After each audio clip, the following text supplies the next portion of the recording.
Welcome back to KMOX. At your service, Brad Young in this evening. Thanks for staying up late with us. And undoubtedly, if you've bought anything at the store in the past few weeks, you've got to notice that prices are going up on everything.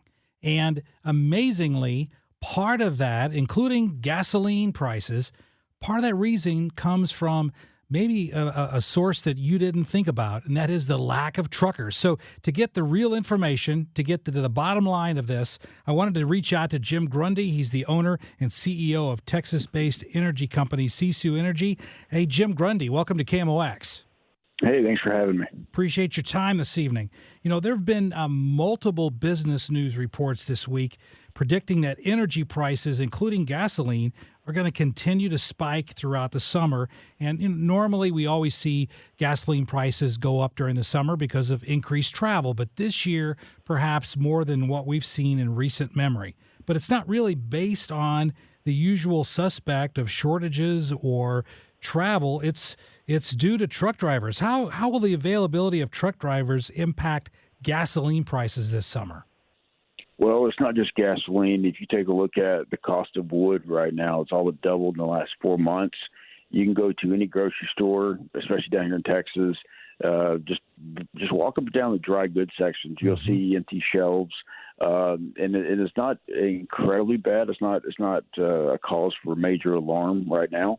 But what's happening is in 2020, and we talk about trickle-down economics, and, it's a funny word we've used for years, but it's what's happened. In 2020, it was so bad on industry and business around the country that behind every one of those companies and industries is a truck driver delivering product to and from. Mm-hmm. When you displace those companies and that commerce ceases to exist, essentially you're also taking the opportunity for these truck drivers to make money. So a lot of these guys, they lost their ability to earn income and pay for their tractors and provide for their families. So many of them retired. Many of them walked away, had their trucks repossessed. You can go to any auction house, especially down here in Texas, and you'll just see the lots filled with tractor trailers. So what happened is there was a shortage before the pandemic. They estimated about 20,000 trucks.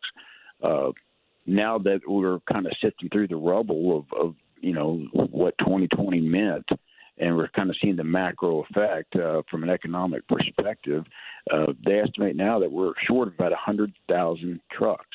Over the next 10 years, they estimate we need 1 million new tractors on the road to support demand for all services around the country. So it's not just gasoline and distillates and oil.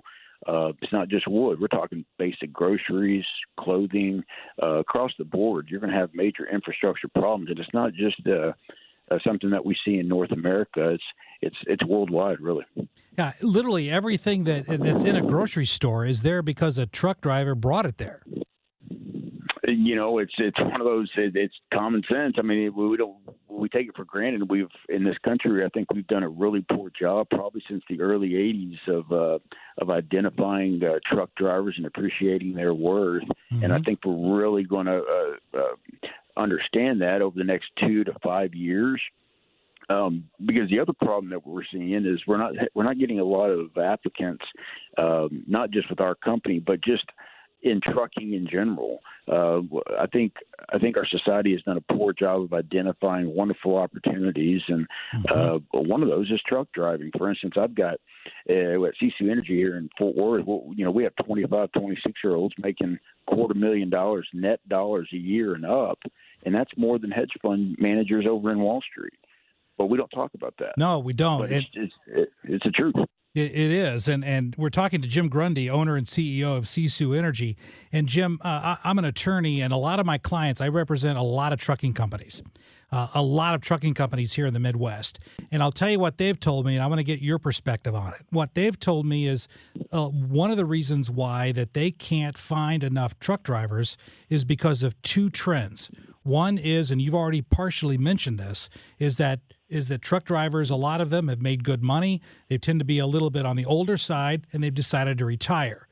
But on the other side, the flip side, in a normal year without COVID, you would expect there to be people graduating from truck driving schools who would then come in and take the place of those drivers, whether they're company drivers or owner-operators, to come in and take over those tractors that were previously driven by drivers who've retired. But because of COVID and all of the truck driving schools that have closed because of COVID, it's eliminated the supply of new drivers. Have you seen that or experienced that particular angle?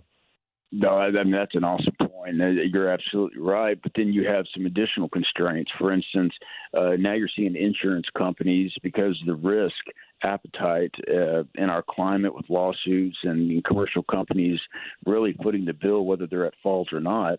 What you're seeing is commercial insurance companies won't insure anyone under the age of 25 for A-plus paper. On the flip side, you're like, well, why is A-plus paper important in the insurance world? Well, any decent company out there that you're trying to run for, they require A-plus papers. So now we're limiting our driver pool to 25 years and up. The other part to that is they also require 2 years experience. So if you can't get insured till you're 25, and then you need 2 years experience to really enjoy the fruits of what's going on out there, you might be 27 years old until you can enjoy some of this. So we have a federal regulation opportunity here that we need to take a look at strongly to change the way that we're promoting truck driving in general and understand the opportunities.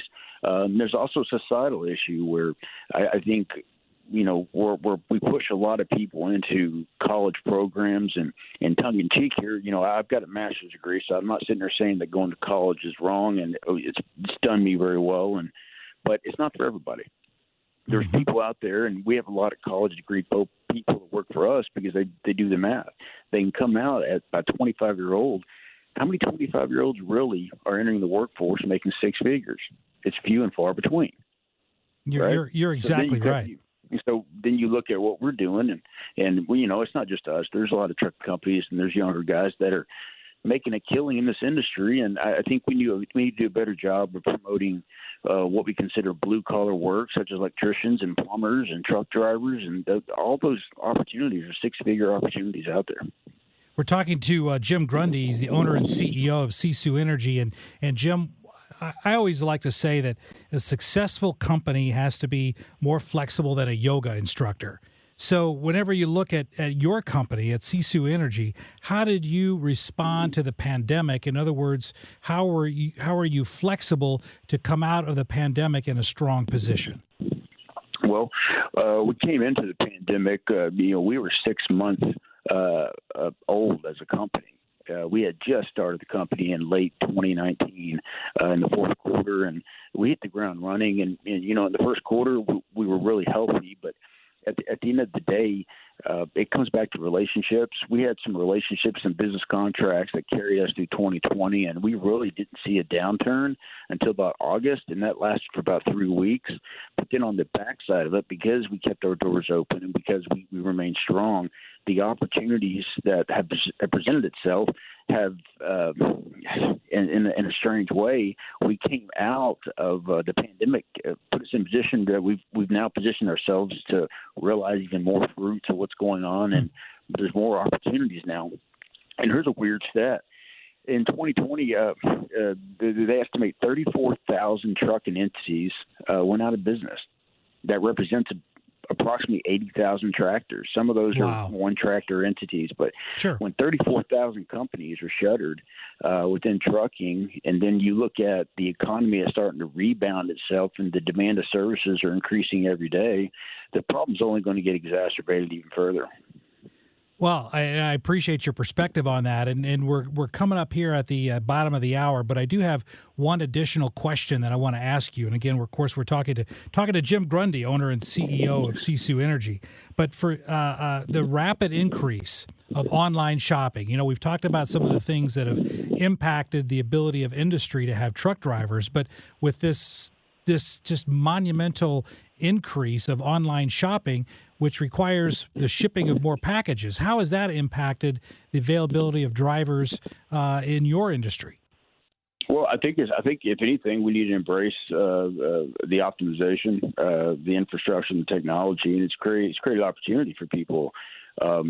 people are out there looking, if someone's displaced or they're a former truck driver and they're not sure if they should get back to the industry, these platforms have really put a bigger demand on trucking services, right? So we run for Amazon. We're a big runner for Amazon and JB Hunt.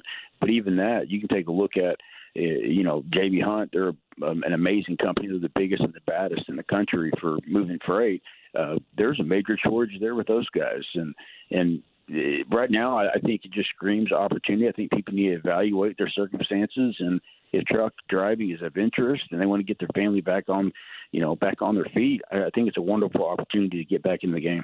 Well, Jim, if folks want more information on getting back in the game, more information on either getting back in the trucking industry or maybe just for the first time, how can folks get a hold of you and find out more about Sisu Energy?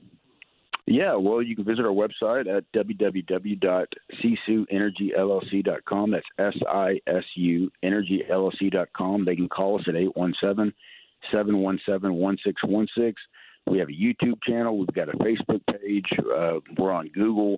So we try to make ourselves as available and embrace the technology as best we can. Right now, we're inundated with requests. And just today, I think we had 48,000 hits on our website with a couple thousand applications. So people are interested. I think folks are ready to get back to work, and we're going to try to facilitate every single one of those. Well, I'm glad you're there. Jim Grundy, hey, thanks for joining us this evening on KMOX. Hey, thank you.